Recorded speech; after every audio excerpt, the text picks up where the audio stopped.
a very warm welcome. You're watching 6 Stories at 6 with me, Gesu Bharadwaj, and where we take you through the 6 biggest stories, the agenda-setting ones, through the day.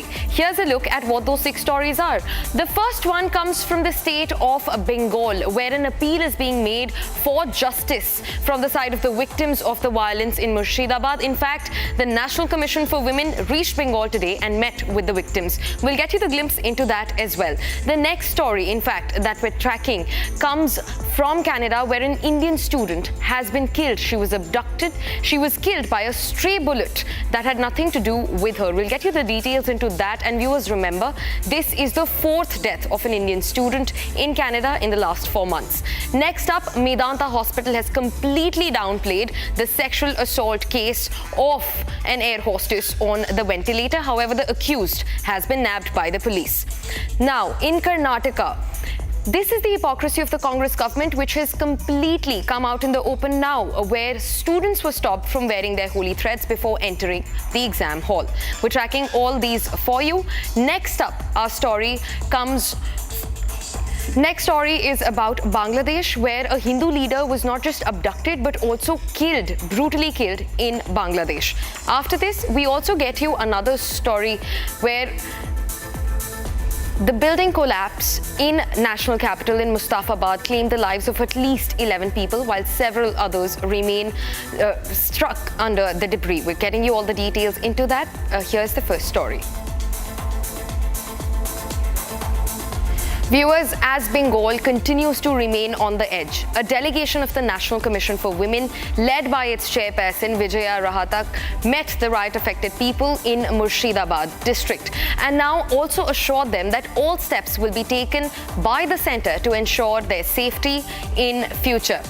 Now, the affected women narrated their plight during the violent days and demanded that permanent BSF camps to be set up in selected areas of the district, and also an NIA probe into the communal clashes which claimed 3 lives. Meanwhile, the Governor of West Bengal, Ananda Bose, also visited the violence-affected areas. The inconsolable families of the victims, Hindus who had to flee their own homes, is an entire look into the deteriorating situation in West Bengal, especially when it comes to the plight of the Hindus in the state.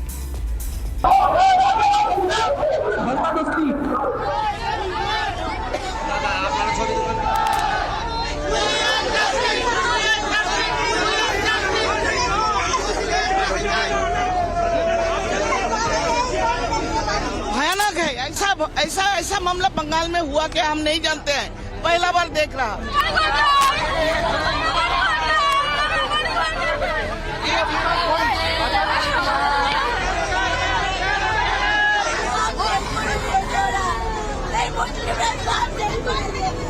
इतना दुख और इतना दर्द है इनके पास, मैं अभी निशब्द हूँ, मेरे पास शब्द नहीं है उनके दर्द को बयां करने के लिए। I'm surprised that such a backward places, even the children are saying, "Ami ki school jabo na? Am I not going to go to school?"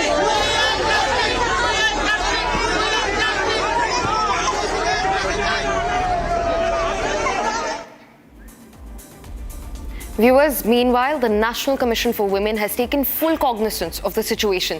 In fact, their meeting with the victims was one full of pain, vulnerability, and a desperate demand for justice as the state government continues to fail the victims of the deadly violence.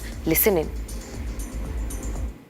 इतना दुख और इतना दर्द है इनके पास, मैं अभी निशब्द हूँ, मेरे पास शब्द नहीं है उनके दर्द को बयां करने के लिए। इतना दुख और इतना दर्द है इनके पास, मैं अभी निशब्द हूँ, मेरे पास शब्द नहीं है उनके दर्द को बयां करने के लिए। कोई भाषा नहीं आ रहा, भयंकर।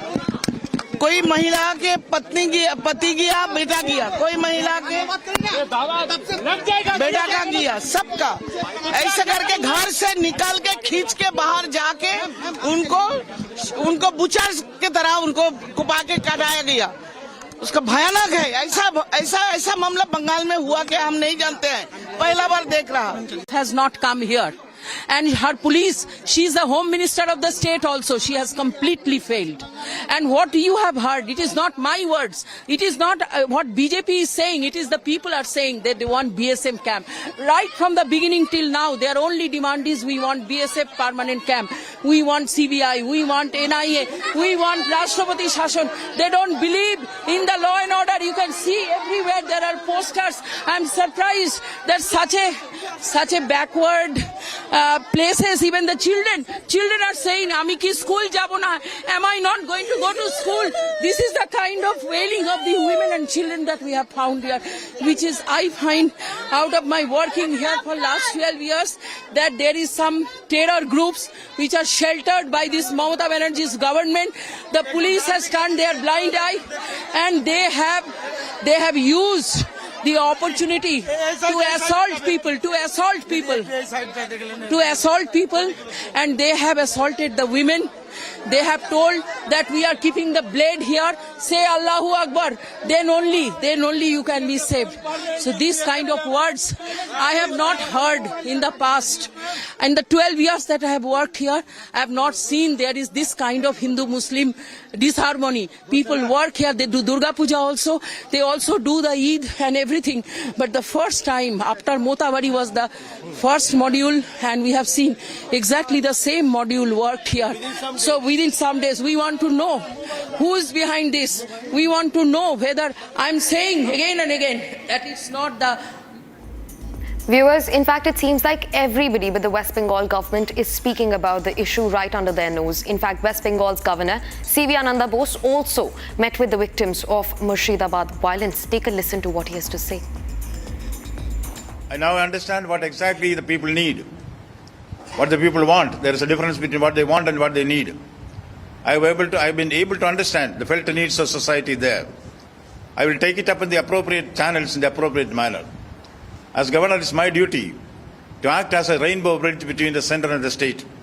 When it comes to protecting the life and property of the people, there is no difference of opinion between this government or that government. It's our bounden duty and a constitutional obligation to guarantee the fundamental right to life. The right to life has been threatened. Fear psychosis is gaining ground. This cannot be allowed. But certainly, if winter comes, can spring give Hargivahin. We will certainly find a solution to this. We do believe in Tamasoma Jyotirgamaya. This era of darkness will soon be dispelled. Light will come in. I am very hopeful about that. Viewers, shifting focus and tracking the news from Canada, a 21-year-old Indian student, Harsimrat Randhawa, tragically died after being caught in a crossfire between two groups in Canada. The Hamilton police has reported that she was not the intended target of the shooting. Now, as per first reports, Harsimrat Randhawa was waiting at a bus stop when a stray bullet struck her during a shooting incident that involved two different vehicles that had nothing to do with her. The Consulate General of India in Toronto has expressed deep sorrow over the incident. Viewers, this is the fourth incident of an Indian student being killed in Canada in the last 4 months. Now, the shooting took place near Upper James and South Bend Road streets in Hamilton, where Randhawa was found with a gunshot wound to her chest. She was quickly rushed to a nearby hospital, but she later succumbed to her injuries.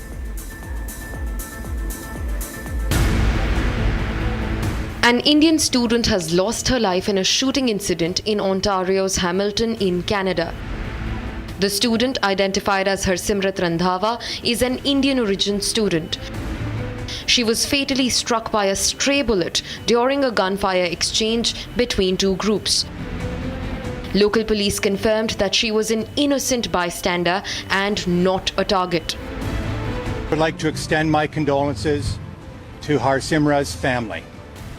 This is a young girl who had her whole life ahead of her and was tragically lost her life because some thugs picked up a gun. Harsimrat's family sent her to Hamilton to prepare her for her future, and there is now an empty seat at their dinner table and an empty seat at her aunt's house and her friend's home. As a community, we should be outraged. This is not okay. This is a stark reminder that a devastating impact of gun violence in our city.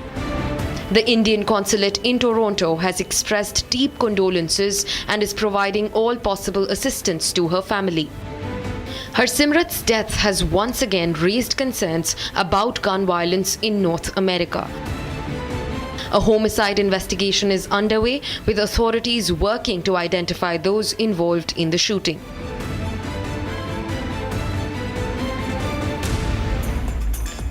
Viewers, her loss has reverberated through her family, her peers and the Indian student community, highlighting the vulnerability of international students. In fact, her family also opened up about the incident. Listen in.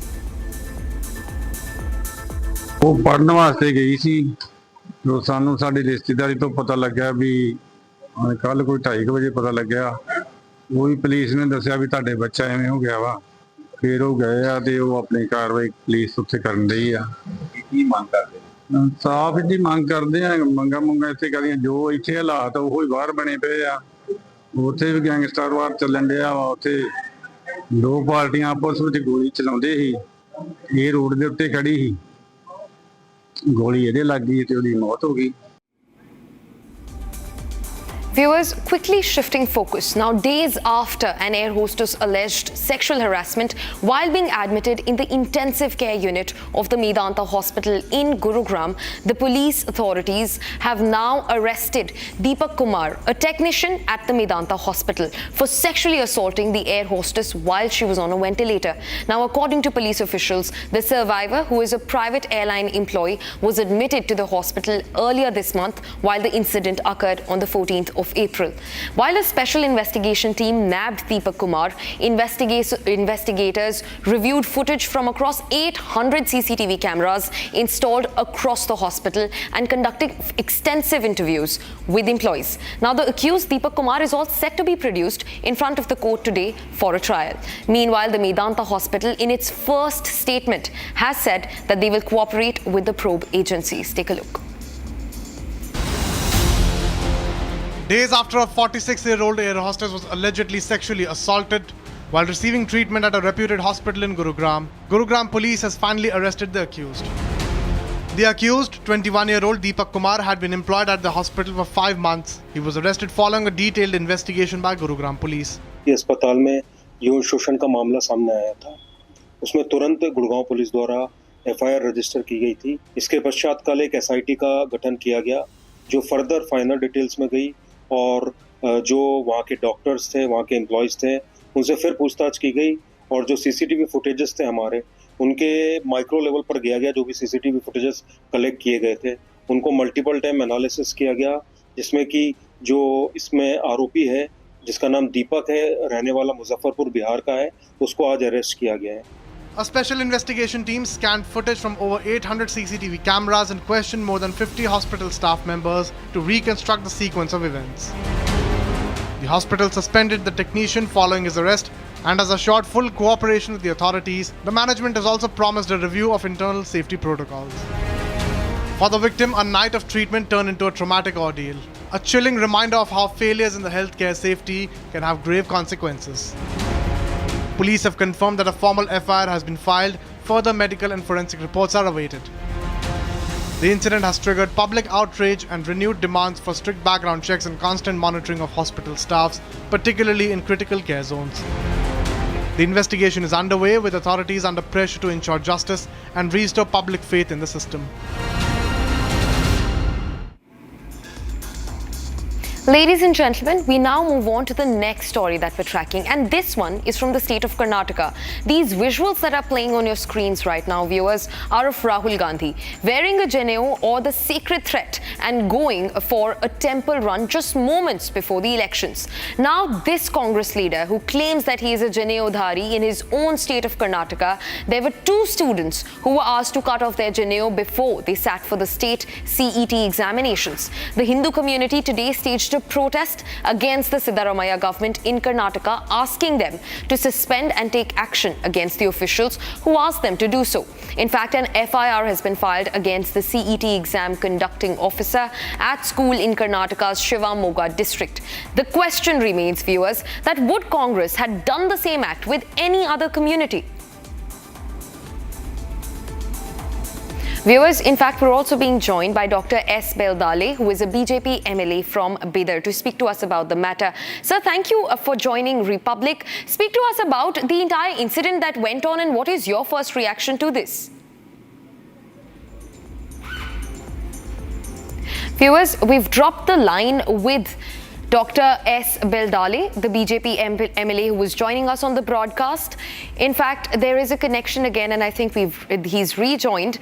Sir, welcome to Republic. Your first reaction to what unfolded in Karnataka? Students being asked to remove their holy thread. This is big. Yes. Today. Yes, please go ahead. Yes. Today, I speak not only a public representative, but a citizen who believes in this justice, equality and fundamental rights guaranteed by our constitution. A young student was denied the opportunity to write a CET exam because he is wearing a sacred thread around his body, as we called in our in Karnataka, all over India, Janevar. Yeah. Janevar. That traditionally all Brahmins they wear a Janevar, and as I am a Lingayat, as I wearing a Shivadhara. Yeah. I seriously condemn the state government and that KEA, that CET examination board. They opposed to write a exam.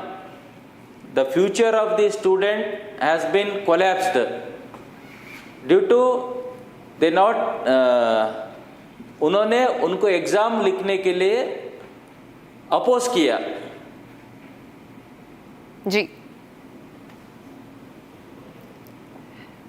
Sir, in fact, also speak to us about why is this happening in the state and what is the BJP's stand on the entire matter? Hello? Yes, sir. We can hear you.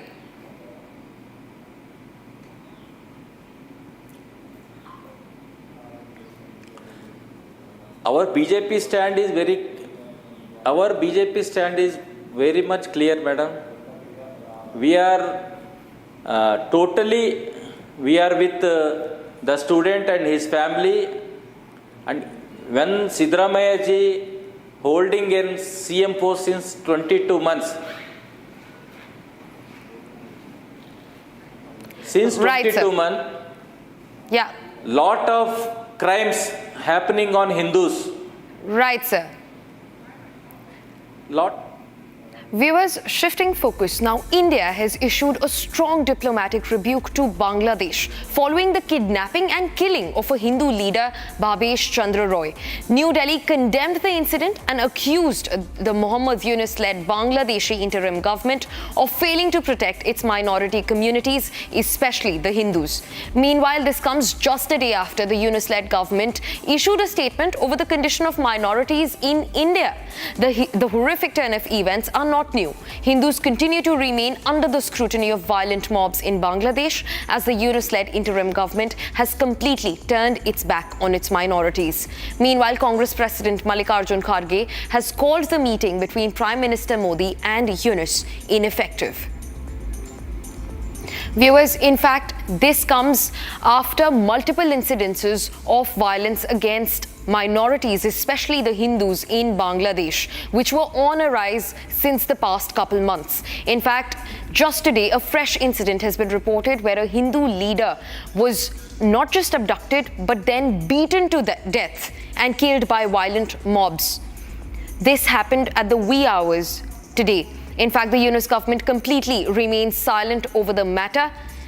They had also just yesterday issued a statement being concerned over the condition of minorities in India.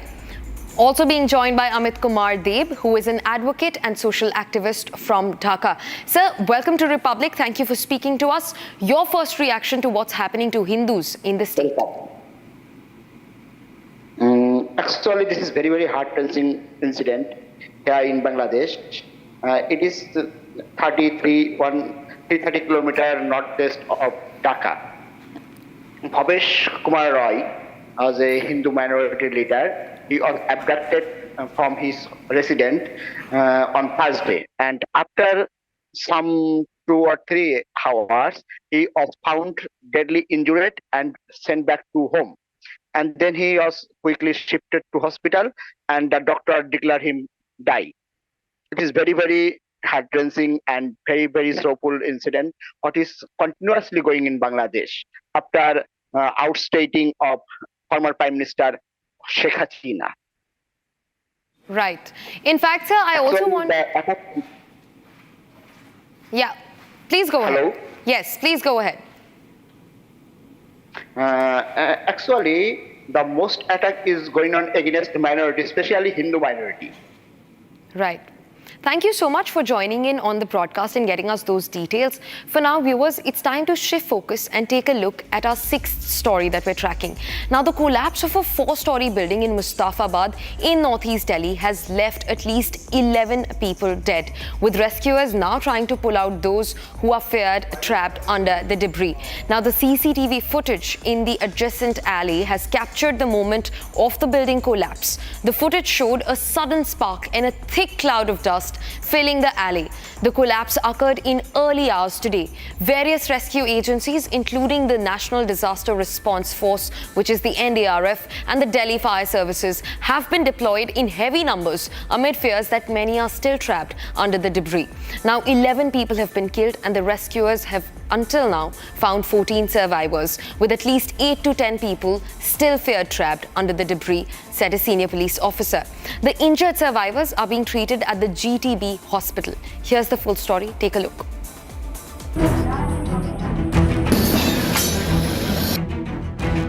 A 4-story building collapsed in the early hours of today in Delhi's Mustafabad area, killing at least 6 people and trapping several others. A horrifying CCTV footage of the incident showed the building collapsing with a huge cloud of dust in the neighborhood. Soon after the incident, NDRF was roped in to carry out the rescue operation. Along with the rescue teams from the NDRF, Delhi police was also on the spot looking for survivors under the debris of the collapsed building. According to the DIG NDRF, around 12 people are still fear trapped. ये थोड़ा तो operation चलेगा because आप देख रहे हैं कि ये 4+1 स्टोरी बिल्डिंग है, मलबा काफ़ी है, उसको हटाना और फिर एक स्लोली ये काम होता है जिसमें कि जब अगर लाइफ बची है तो उसको डिस्टर्ब ना करें, ध्यान से काम करें ताकि जो कोई अगर जिंदा है उसके निकलने की संभावना है तो जो है उसको मतलब और मल्टीप्लाई करना है, पॉजिटिवली देख करके आहिस्ते आहिस्ते करना है कार्रवाई.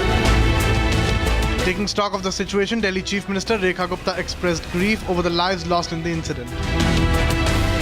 Chief Minister Rekha Gupta further issued orders to initiate probe into what caused the devastating collapse in the building. बहुत ही सेंसिटिव विषय है कि जिस तरीके से ऐसी कमज़ोर बिल्डिंग्स का निर्माण हो रहा है, उसकी सारे नियमों को ताक पे रख करके इस तरह की भवन निर्माण में जो अधिकारी दोषी हैं उनको भी सज़ा मिलनी चाहिए. लोगों का मारा जाना, क्षतिग्रस्त होना हम सब के लिए बड़ा पीड़ादायक है और प्रशासन को पूरी तरीके से ताकीद किया गया है. दोषी लोगों को सज़ा मिलनी चाहिए और परिवार को मेरी ओर से सांत्वना है.